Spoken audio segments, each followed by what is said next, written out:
We're going to talk today how EBSCO's Discovery Service can be used as an enterprise research platform to really broaden your scope of research and meet the expectations of your researchers. All of this while bringing pieces of the puzzle together that typically are missed by some of the solutions you might use today. So when we talk about an enterprise research platform, it's important to have this image in your head. These are the various pieces of the puzzle that are really challenging for today's librarians, research professionals, and knowledge managers. So as an example, today you're going to have something like an internet search page. And on that page, you're going to have a white search box. Now for a lot of your users, this white search box becomes the de facto repository of all information. And the expectation is they can put in a search here and they're going to get back results based off of relevancy, no matter what type of content they're looking for. The reality, however, is very different. What we typically see is that when information is populated into this search box, they're going to get one of two types of results. Either this error message where just nothing comes back and it's kind of letting them know that we're sorry, but we can't help you. Or they actually get back results, but as you can see, it lacks relevancy.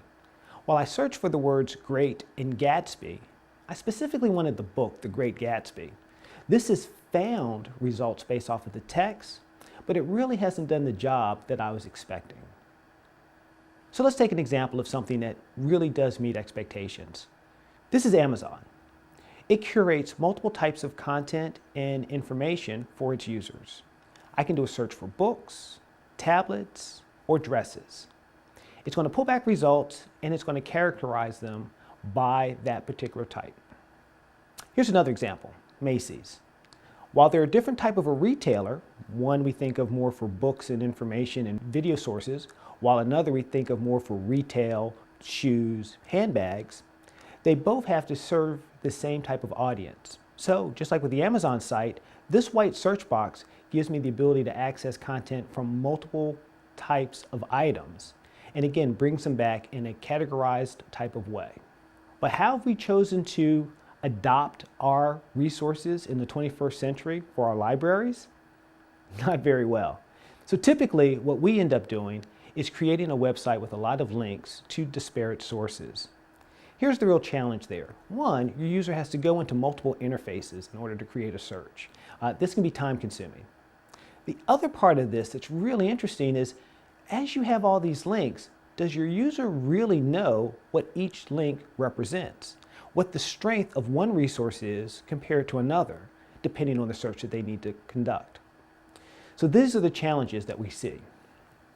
These are just some of the challenges, though, that are really parts of the puzzle that we're trying to solve when we talk about an enterprise research platform.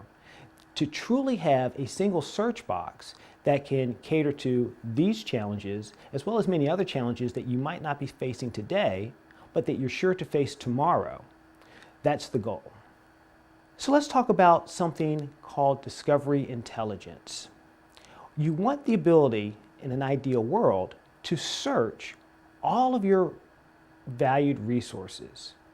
And from those resources, pull back the results that are relevant. This is the belief of something like a Google. Google, I would call an enterprise research platform because your users feel like once they search it, they're going to be pulling back results from multiple places. The challenge with Google, however, is it doesn't have the ability to sort through this ocean of information and pull back results based off of your specific holdings, internal repositories that you might have, catalogs, or just other resources that you've identified as valuable to you, and you just want to make sure that you're raising the visibility of it. For that, you're going to need a more specialized platform. So what happens when you implement a discovery service? Discovery is that idea of being able to search that one search box, pull back results based off of relevancy, satisfy your users, and give you a platform that can allow you to use the pieces of the puzzle that meet your users' requirements. So let's take a look at a current customer of EBSCO Discovery Service, Workplace Safety and Prevention. As with most libraries, they had a list of resources and the user would have to select which one was most relevant. Moving with an enterprise research platform search tool like EBSCO's Discovery Service, they now have reduced their links in search boxes to 2. There's one search box in the upper right. This one is going to be your traditional intranet search, and users expect to only find internal content there. Then they've used this second search box for the EBSCO Discovery Service as their research portal for all things e-resource specific. Their journals, magazines, ebooks, catalog items, institutional repository, even patents and standards can now all be found from one search box. But let's take a look at what happens when you don't have an enterprise research platform tool. PubMed is a gold standard for research and information for workplace safety and prevention. However, like all databases, it has a finite amount of content that it indexes. So if I were to go to PubMed and conduct a search for an item like Z412, it pulls back 0 results. It's not indexed content in a medical gold standard database like PubMed. So now the user hits that level of frustration and they realize that they have to go into another resource in order to check that particular item. As the frustration builds, what we typically see is users will default to a resource like Google. The nice thing about Google is, unlike PubMed, it doesn't index simply one resource. It tries to index the entire internet. Well, the challenge with that is you get a lot of results, and as you're seeing in this particular one, not the result that I'm looking for. My Z412 is a pretty specific search of an item that I actually have ownership of. So this also is a frustration point within my search model. So what Workplace Safety and Prevention did in order to address the needs of their users is adopt EBSCO Discovery Service as an enterprise research platform that would give them the best of both worlds. When I conduct my search, I have a broad amount of results, in this case 19, that are very specific to the subscriptions and holdings that I have that have identified Z412 as an item that's indexed. But this platform also gives me the ability to limit my results. And in this case, I know that it's an internal catalog item that I want. So by simply selecting that limiter, I'm now revealed with just the one result that I expect. This is the value and what happens when you have an EBSCO Discovery Service platform in your infrastructure. So Chappy, are you telling me that with one search box, I can search across multiple source types, pull back results, rank them by relevancy, and get my users to full text? Yes. Yes, I am. Outsell did a great job of defining what a discovery platform is. It's going beyond just the findability based off of words and really using things like indexing, context, and the filtering capability to really get to the information you need quickly. This is from a 2014 analyst report that Outsell published, where they really show the differentiators with a discovery platform like EBSCO Discovery Service in its ability to give you relevancy ranking, content suggestions, as well as this faceted display and browse capability. Again, these are things that you're not going to find in a platform like Google. So, with all this being the case, how does discovery make things work better? So far, we've talked a lot about the interface and the user, what it feels like to actually conduct a search and to pull back results, and the frustrations that that can bring. There's another side to this picture, however. There's a bigger part of the puzzle that we also need to address, and that's how the knowledge managers, the librarians, and the entity as a whole can now benefit from this research, where before that information was very difficult to quantify, measure, and gather. Again, when we look at the pieces of the puzzle, there are many pieces that really have to fit together to make the solution your own. Some of those pieces you have today, some of those pieces you're not going to really encounter until tomorrow. When we talk about things like usage reports, that really helps define the direction your enterprise research platform needs to follow. So as an example, if you think of a smartphone where you have multiple apps and items that you can install over time as needed, that's what this enterprise research platform gives you. And just like the data usage on that smartphone, with an enterprise research platform, your access to full text and usage goes up.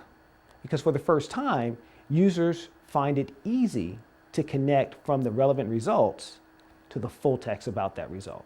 So these are some examples of other companies that have deployed EBSCO Discovery Service and seen a huge increase in their full text access. What's important to note here are two things. One, this is full text that they always had access to. The challenge with having to go into different interfaces and conduct multiple searches meant that while one interface was really skilled at pulling back the result, maybe that wasn't the interface that actually had your full text subscription. So there was a disconnect. If your user was smart, they would go to maybe a third, fourth, or fifth interface and conduct that same search off of the result that they liked and then identify how they could get to the full text. But again, that increases the frustration and adds to the difficulty. The other thing that's important to recognize is typically these interfaces will only index the content that you subscribe to.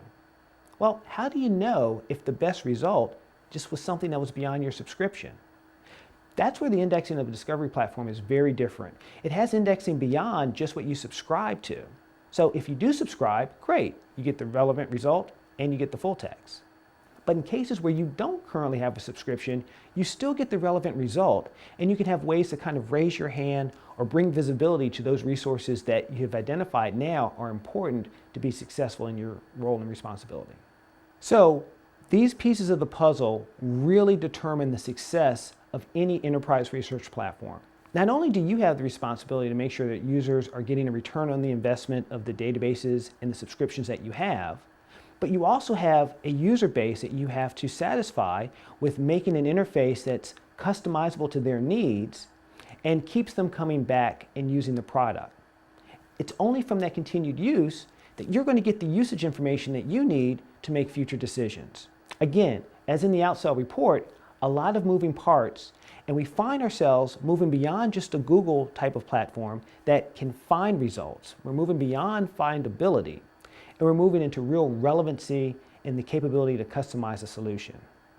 In order to do that, there are a couple of key considerations that have to be part of your solution.